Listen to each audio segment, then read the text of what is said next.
When I was advised to keep an eye on my new neighbors, I didn't initially grasp the significance. But now, I understand why. Let me explain.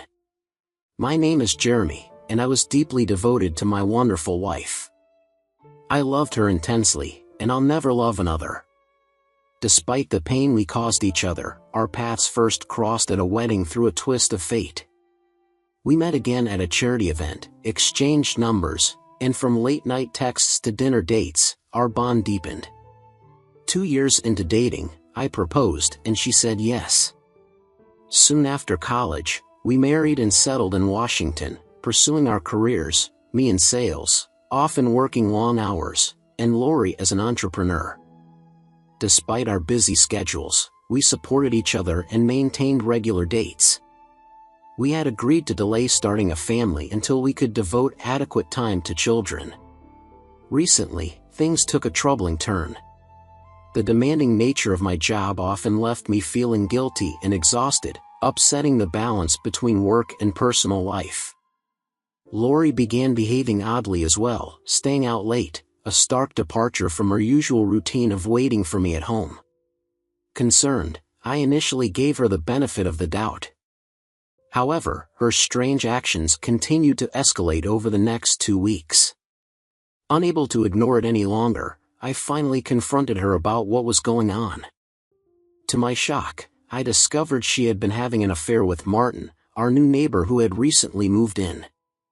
The betrayal hit me hard. It was heartbreaking to see someone I loved and trusted forsake our 5-year history for a fleeting moment of pleasure. Initially, I acted as though I was unaware of the situation, but I couldn't bear the deceit any longer. Eventually, I confronted Lori, revealing that I knew the truth and confronting her with the extent of my knowledge.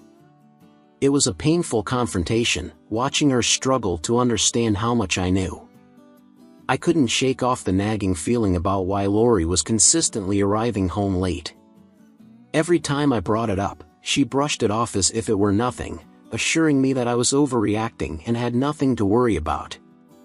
Initially, I believed her, giving her the benefit of the doubt because, well, I practically adored her, call it what you want, being a simp or a submissive man in the marriage, but I genuinely cared and worshipped her. My trust in her was unwavering, to the point where I didn't realize she was cheating on me.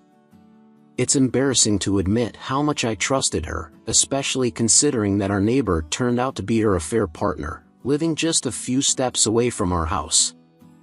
I guess my calm demeanor made her believe she could get away with it. The revelation hit me like a ton of bricks 2 weeks ago. I felt the need to uncover the truth, so I consulted friends who suggested hiring a private investigator. Initially hesitant about spying on my wife, I eventually realized it was necessary to uncover the reality behind my back. I knew confronting her directly wouldn't lead to the truth because cheaters rarely admit their faults. Given the nature of my job and the need for secrecy, I hired a private investigator to discreetly observe Lori's activities. He became my gatekeeper, and I managed to keep my intentions hidden from Lori. She was initially puzzled about the sudden need for a gatekeeper, but I convinced her it was due to difficulties opening the gate by myself after work. The private investigator executed the plan seamlessly, making it appear like a routine gatekeeping job. With my busy work schedule, I had little time to be home for updates. Finally, during a weekend, the private investigator shared some feedback. He indicated that my wife had been careful in her actions, making it challenging to gather concrete evidence. However, after a few more days, the investigator delivered substantial proof. Lori's late-night exits weren't just innocent outings. She was dressing up to see the new neighbor, Martin. It hit me hard to learn that she was comfortable cheating on me with someone who had just moved into the neighborhood 4 months ago. The evidence, including photographs and videos confirming the betrayal, were provided to me by the detective. No faces were visible in the dark, but I believed it was really my wife and neighbor. It wasn't an easy decision, but I couldn't keep quiet. Lori's betrayal strengthened my resolve, and after careful consideration, I came up with a plan. I didn't want to remain silent and merely seek revenge. That wouldn't be enough. It would be extremely stupid of me not to admit the truth about my wife's infidelity. I wanted her to be aware that I am fully aware of her actions. I looked forward to seeing her fear and the difficulty she would go through to make sense of the situation. My initial decision was to make several hints that I knew about her cheating, intending to put her in a state of uncertainty. I had a detailed plan to expose her, and I was looking forward to the moment when she fell right into the trap. I said, the most dangerous individuals are often seemingly gentle people who are forced to show ruthlessness because of the mistreatment they have been subjected to. It's been 2 weeks since my wife has been actively monitored, and to be honest, living in the same house with the woman I once called my wife was extremely difficult. She shamelessly continues her affair, and my private investigator continues to send me disturbing news. A few days ago, armed with almost 10 incriminating photos, I burst into the living room where Lori was sitting. My anger increased when I told her about the new evidence. Before I could express my disappointment, she audaciously asked me for money. Yes, you read it right, she had the audacity to demand money for her actions. In rage, I pushed her to the ground and threw the damn photos at her. Her eyes widened in surprise, a look that I found both infuriating and revealing. This destroyed my last hope that the photos were fake. I just couldn't hold back anymore, it was unbearable. What would they do if, God forbid, they were in my place? A heated argument ensued, during which Lori showed no remorse for her actions. Instead, she tried to blame me by presenting herself as a victim. She tried to provoke me into physical violence by setting a trap to involve me in domestic violence. I wisely kept my hands behind my back and refused to give in. I made it clear that our relationship was over, and her attempts to manipulate me only fueled my resolve. It was very painful for me to realize that she was trying to provoke me so that I would do illegal actions in order to then hold me accountable. Of course, I may be wrong, and this is a common defensive reaction, but I really think that these manipulations were for my own benefit. What do you think? Just what is the problem with admitting, given that there's all the evidence? After leaving the house that day, I returned the next day and found Lori asking for money for groceries. She thought I would forget everything, but I ignored her and continued to throw all her things out of the closet. When she returned, she witnessed the effects of her burned clothes. In a fit of rage, she threatened to report me to the police if I didn't buy back her clothes. Ignoring her, I realized the extent of her despair and lack of respect. When she resorted to physical aggression, I had to push her away, amazed by the revelation of the woman I had lived with for many years. Finally, telling her that I burned all her things, brought her to the brink with tears and threats. Her behavior only reinforced my decision to break up out of this toxic relationship. Completely stunned, she began to scream dramatically. I acted calmly, determined to carry out my plan. I grabbed her hands tightly and dragged her out of our gate, right into the heart of the neighborhood. This is an area where gossip is rife and people are always looking for rumors or some unfolding drama. I deliberately chose this place, knowing that it would attract attention. Lori's screams echoed loudly, attracting a curious crowd. I wasn't sure if she was being overly dramatic or if my grip on her arms was really that tight. I won't deny that I intentionally left bruises on her arms when I pulled her out. As Lori's screams intensified, the audience began to assume the worst, that I had abused her. I didn't pay attention to their assumptions. All I cared about was executing my plan. Among the audience was Martin, Lori's lover. I foresaw his stupid involvement, which is why I organized this scene in the first place. Without explaining anything, I announced to the neighbors that Lori was no longer my wife and would no longer live with me. Even before I could finish my words, Lori, next to me, was visibly shaken. She despised public embarrassment, and I knew her enormous ego would be hurt. I knew her weak spot. In front of everyone, I told them that Martin and my wife were having an affair, saying that from now on, they should live together. I dragged Lori over to where Martin was standing and handed her to him. He was clearly shocked and scared when he turned to face me. I couldn't contain my anger. I hit him. What infuriated me more was the fact that he was a new neighbor, barely old enough to be my younger brother. The neighbors tried to intervene, but I took care to beat him severely. I broke his leg, and he limped away, a consequence of his betrayal. In the end, the neighbors managed to step in and restrain me. I stormed back into the house, trashing all the wedding photos in my room. I needed to get rid of the painful reminders.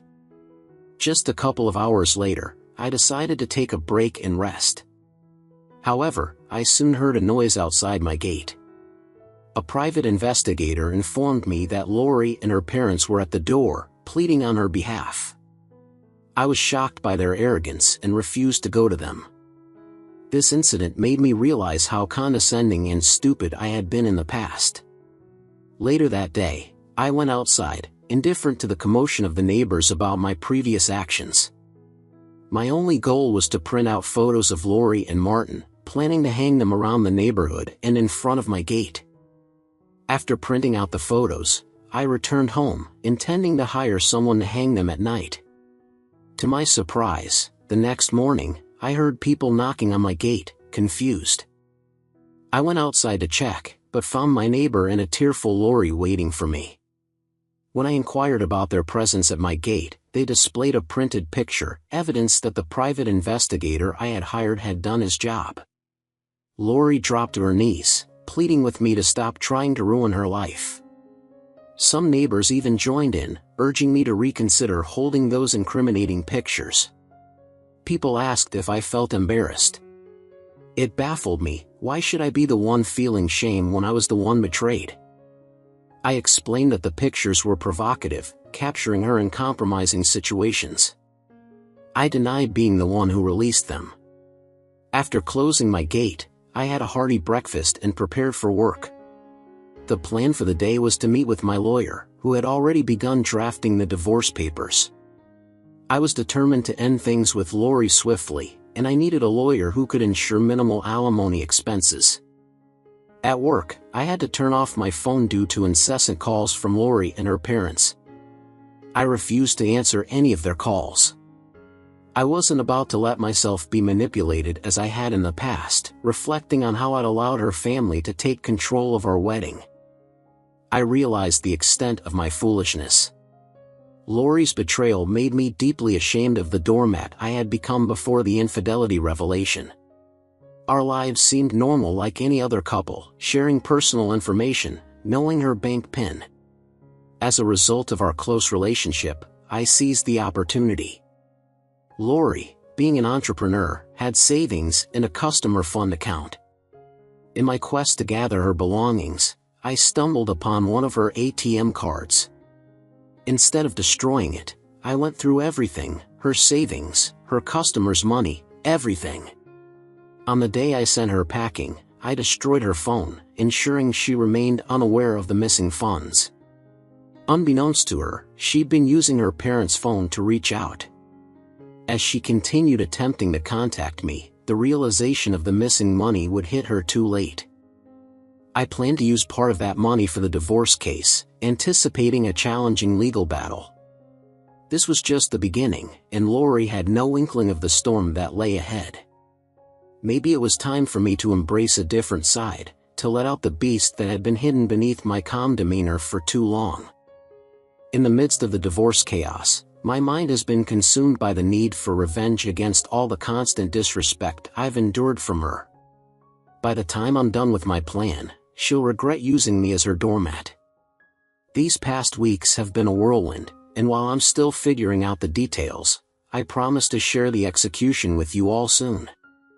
But it's time to shift my focus back to work. Money doesn't make itself, and I need to ensure a stable income. As I pondered my next move during work breaks, it struck me that I needed to confront Martin, not just for Lori's sake, but for my own closure. Surprisingly, he lived close to our house, unbeknownst to me. Despite being aware of a new neighbor, I never imagined it was the man involved with my wife. The age difference fueled my anger. He had to be at least 5 years younger than me. It left me wondering what women really want. At this point, Lori's betrayal, especially with a younger man, fueled my resentment. Why throw away our marriage for a fleeting moment of pleasure? This led me to question why some find it difficult to ask for a divorce when tired of a partner. If she had expressed her desire to end our marriage, I would have respected her decision without hesitation. Instead, she chose to cheat, an act I deem cowardly and shameful. Discovering that Martin worked at a tech company, I decided to pay him a visit. The close proximity of our houses, coupled with the fact that he was a young professional, fueled my determination. Upon reaching his workplace, I insisted on seeing him, and it took some time before I was granted an audience. When I finally confronted Martin, he looked petrified, as if expecting retribution for his actions. It's disheartening that Lori chose to cheat on me with someone who seems so intimidated. However, I can't ignore that I used to be her doormat. Perhaps she has a type, men she can control. Despite my intimidating appearance, it didn't deter her from betraying me. I expressed my offense at being cheated on with someone who appeared to be a scared cat. The details of what happened during my confrontation with Martin are intense. I'm now determined to make sure Lori faces the consequences of her actions. Martin's display of fear was quite amusing. His casts and bandages hinted at the aftermath of our last encounter. It seems the beating I gave him really left an impression. It accomplished exactly what it was intended to do, and I couldn't help but chuckle. There was even a noticeable limp in his step before I could utter a word. Martin began apologizing profusely. "Listen, man, I'm sorry for what happened. I messed up. I didn't know she was your wife," he explained desperately, trying to justify himself. Skeptical at first, I didn't want to believe him. But he presented evidence. He had voice recordings of Lori continuously referring to me as her cousin. It seemed Lori had lied to him, and he fell for it. I couldn't help but think he was just as foolish as she was. If he had been genuinely curious, he could have discovered the truth. However, his interest in her blinded him to the obvious. Ignorance is never an excuse, but I decided not to inflict more harm on Martin. I had already given him a fair share of beatings, and I wasn't about to waste my time on Lori's sloppy seconds. I refused to give her the satisfaction of thinking she got under my skin by cheating on me. Although she did, I didn't want her to know that just yet. I inquired if Lori was still at Martin's place, and to my relief, he claimed he had chased her out and ended their relationship. It was surprising because that was precisely what I intended to achieve by confronting him. Martin had taken matters into his own hands, breaking up with Lori without my intervention.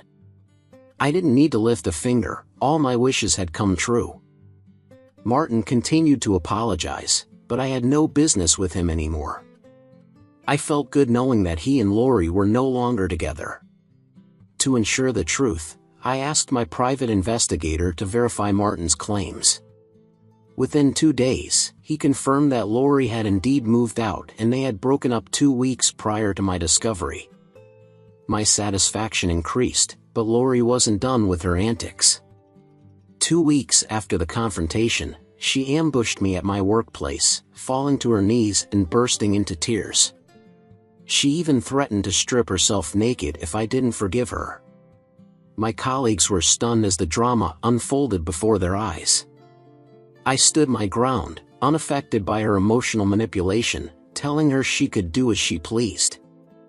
Upon returning home that day, my lawyer informed me that the divorce papers were ready. I signed them and sent them to Lori's house. Despite the passage of 2 weeks, she hadn't signed them.